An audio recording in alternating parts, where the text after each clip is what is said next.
I'm Rocky from the Writing Center, and this presentation is all about paraphrasing strategies to help you avoid unintentional plagiarism.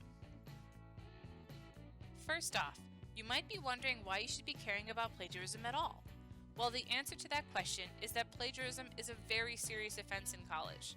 The consequences if you're caught start with getting an automatic 0 for the assignment, but can also lead to getting kicked out of the class or even out of the college. Most students don't really worry about plagiarism because they don't go around copying and pasting their essays off the internet. But accidental plagiarism can have those same consequences. Purdue University's online writing lab defines plagiarism as the uncredited use, both intentional and unintentional, of somebody else's words or ideas. That means that incorrect paraphrasing, incomplete citations, and other honest mistakes can still be considered plagiarism and often carry the same consequences. So, how can you avoid unintentional plagiarism? Well, the biggies are citing sources correctly, which is a topic we won't cover in this video, and paraphrasing effectively, which is what we'll spend the rest of this video working on. Paraphrasing is when you take what someone else has written or said and put it into your own words.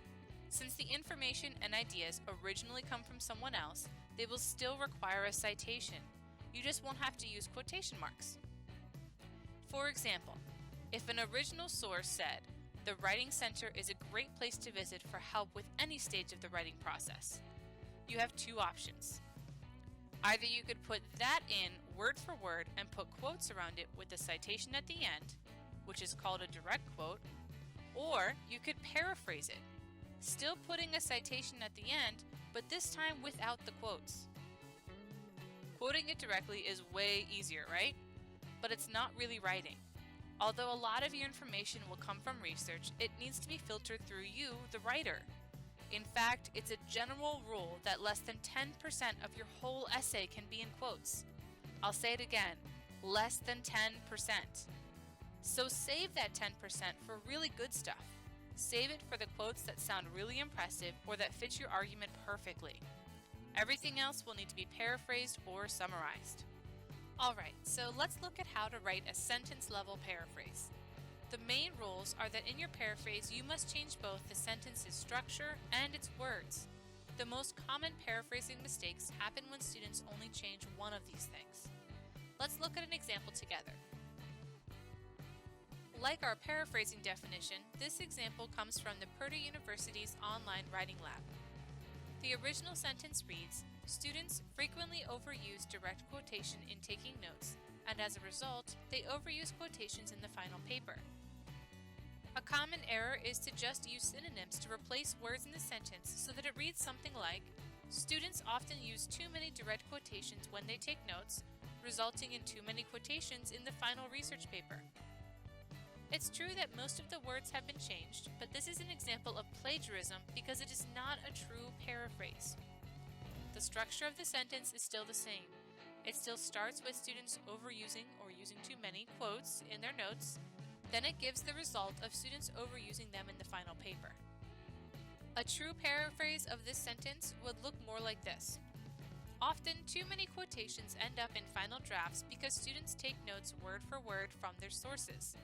This is a correct paraphrase because it changes both the structure and the words of the original. It still conveys the same meaning, but very few words are repeated, and it starts more with the end of the original sentence and works its way backward, which shows that the structure has been changed. You might be thinking, but how am I supposed to do that? I'll be honest, when I'm faced with needing to paraphrase a single sentence, I can get really stuck. I just stare at it, thinking, but that makes so much sense as it is. How am I supposed to write it any differently? Because of that struggle, I've picked up a useful strategy that breaks down a sentence-level paraphrase into 3 steps. We'll cover all the steps in this video, but let's focus on them one at a time. The first step is to change the subject of the sentence. Here's how to do that. First, let's look at this original sentence and try to identify the subject. As a grammar review, remember that the subject is the person, place, or thing that is doing the main action of the sentence.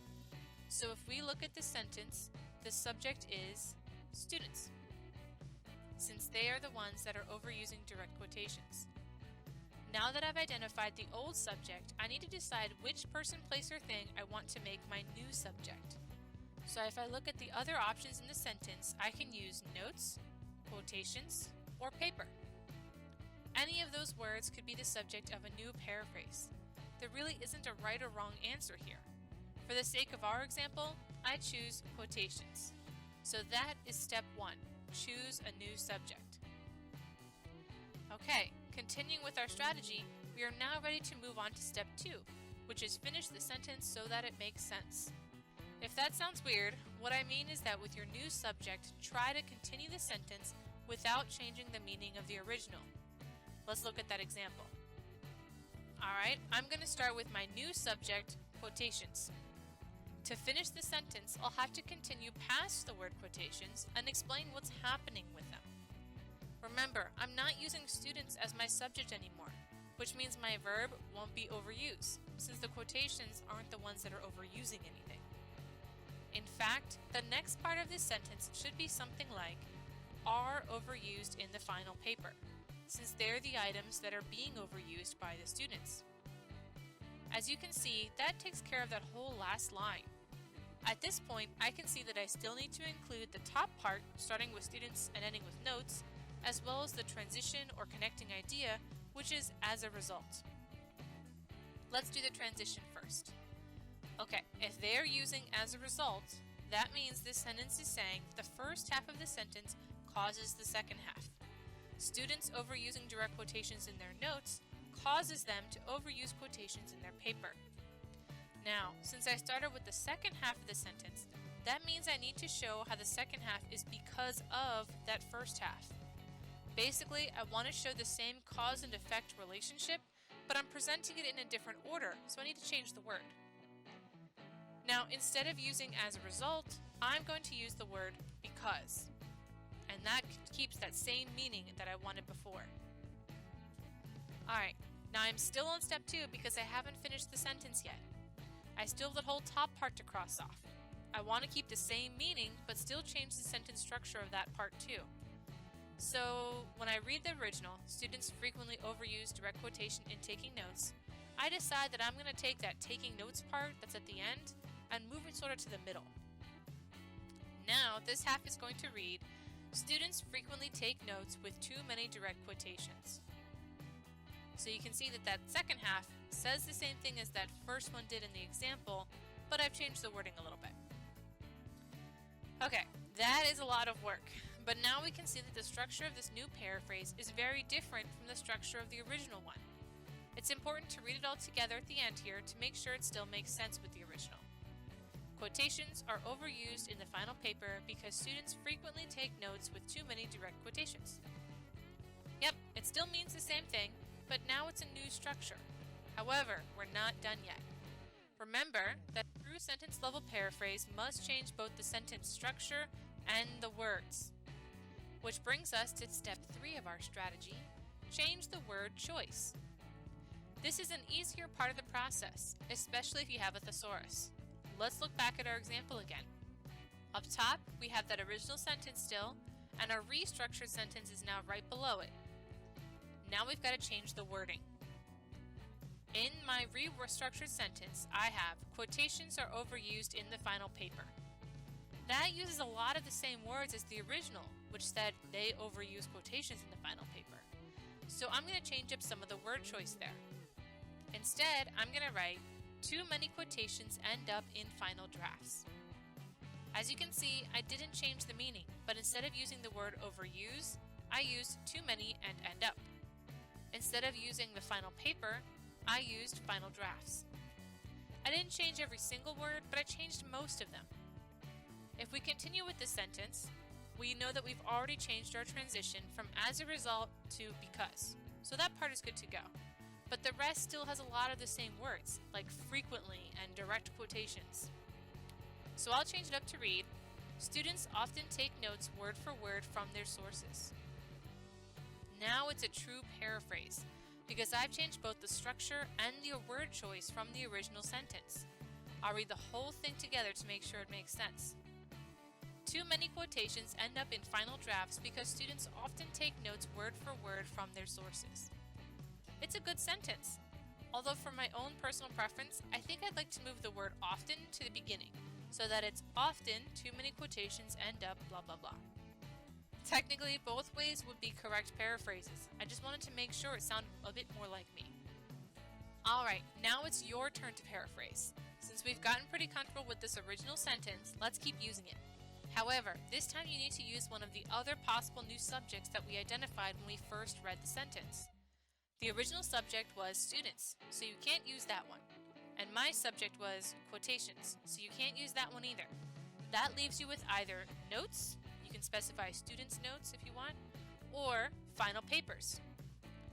Either of these options could become a true paraphrase as long as you follow step 2, which is to finish the sentence so that it makes sense, and step 3, which is to change the word choice. You guys are going to do this in class, independently or in groups, whichever your instructor prefers. Take your time. Look at your handout and your notes. Ask your instructor if you get stuck. When you think you've got a true paraphrase and you've done all 3 steps, let your instructor know so that you can get some feedback. Alright, time for you guys to get to work. Would someone please pause the video?